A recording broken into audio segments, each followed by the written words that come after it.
Hi everyone, it's A Ticket to Christ. We're continuing with our faith series, picking up in part 2 of Elijah and the widow in 1 Kings chapter 17, picking up at verse 17. And it came to pass after these things that the son of the woman, the mistress of the house, fell sick, and his sickness was so sore that there was no breath left in him. And she said unto Elijah, What have I to do with thee, O thou man of God? Art thou come unto me to call my sin to remembrance, and to slay my son? And he said to her, Give me thy son. And he took him out of her bosom, and carried him up into a loft where he abode, and laid him upon his own bed, and cried unto the Lord, and said, O Lord my God, hast thou also brought evil upon the widow with whom I sojourn by slaying her son? And he stretched himself upon the child 3 times, and cried unto the Lord, and said, O Lord my God, I pray thee, let this child's soul come into him again. And the Lord heard the voice of Elijah, and the soul of the child came into him again, and he revived. And Elijah took the child and brought him down out of the chamber into the house. And bear with me a minute. Delivered him unto his mother. And Elijah said, Son, thy son liveth. See, thy son liveth. And the woman said to Elijah, Now by this I know that thou art a man of God, and that the word of the Lord in thy mouth is truth. And this is a very powerful account in the early stages of Elijah's ministry. You know, Elijah was one of the greatest Old Testament prophets.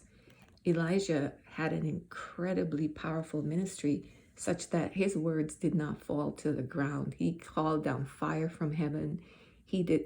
God used him to destroy the Baals, Jezebel's Baals, the demonic gods they worshiped, and just many other miracles, parting the waters, powerful things. And then eventually was taken up to heaven in a whirlwind, And so Elijah was the second person, human, other than Enoch, to not die physically, like, everybody else will die at least once, unless, Jesus comes back and we're taken up and transfigured. So he was an amazing man of God. And this chapter is the start, I believe, from what I've read, of his ministry. We read in the preceding segment about him being sent to this widow, for the widow to take care of him during the time of drought that Elijah had pronounced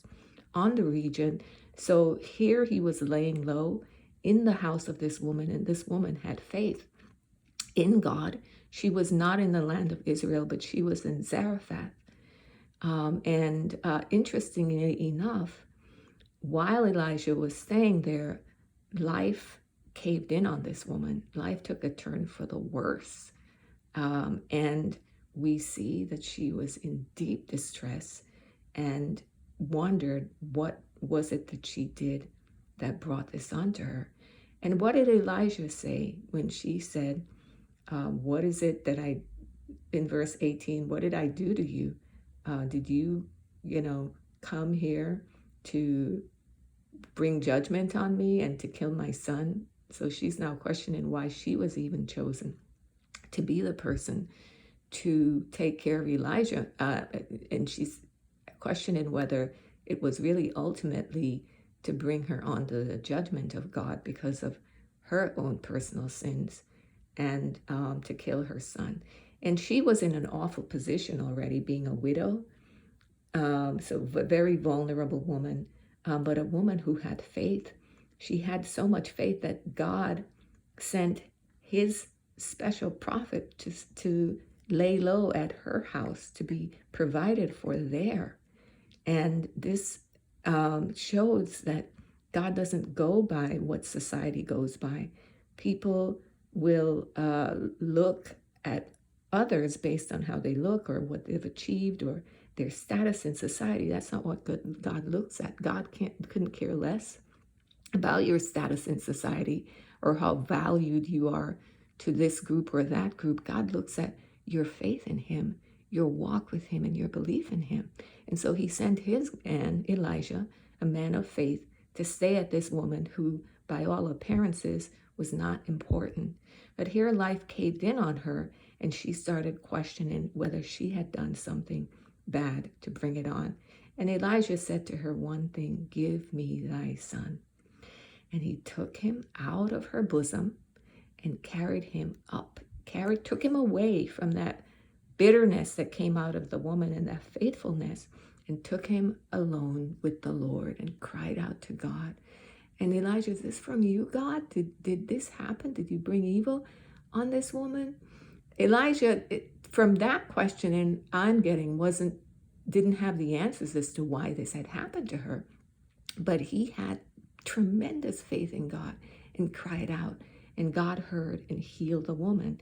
And then the woman said, and this is how we know why it happened, "Now that I know that thou art, by this I know that thou art a man of God, and the word of the Lord in thy mouth is truth." So before that, I'm getting from this then that what had happened was she was doubting. Maybe Elijah was telling her what was going to happen and what had happened to bring the famine. And maybe she doubted Elijah. Maybe she felt like, well, I'm not sure, And why would she doubt? Well, I think in those areas, that region, there were a lot of these soothsayers and people who practice witchcraft, and so they could do miracles as well.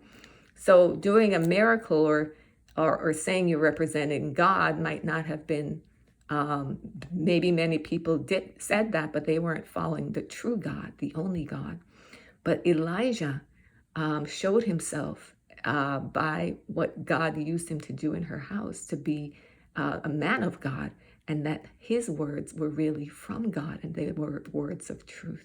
And that was important later as Elijah went on to do greater works. So this even confirmed for Elijah that God was with him and that his word would not fall on the ground. And so I see this passage in twofold. One, for the woman, for her being able to have an incredible testimony, a deeper understanding of God, and a clear witness that Elijah was a man of God, and that what Elijah was saying was true, and to affirm that God is the only God, and to bring witness and testimony about the power of God, the goodness of God, and the greatness of God during times when there were a lot of paganism and demonic witchcraft, worshiping of Baals and all these other false gods taking place. And then I see it as well as a building of Elijah's own faith for the work that he would have to do later, because as he was there staying remember earlier in the passage, if you read earlier in 1 Kings 17, after Elijah had made the decree of no rain, some ravens were taking care of him, and then God sent him to this woman to be taken care of and to lay low. So it was a place of preparation, I see it as, and God chose somebody whose house was not that special or important socially to take care of Elijah and to perform a powerful miracle that would be the building block of what would happen later in his ministry. So it's an incredible testimony of faith, both for Elijah and for this woman. So whether you're the woman whose life caved in on you, or Elijah, who God was using to build, to bring testimony and witness about his power and goodness, and to turn the nation of Israel back to him. It is an incredible account of faith that we can use when life caves in on us. So I hope this in some way gave you some food for thought, and that you will study Elijah out more thoroughly. There it goes on in other chapters about his miracles, and it's an incredible testimony of faith. Beloved, be blessed. Have a great day. Take care.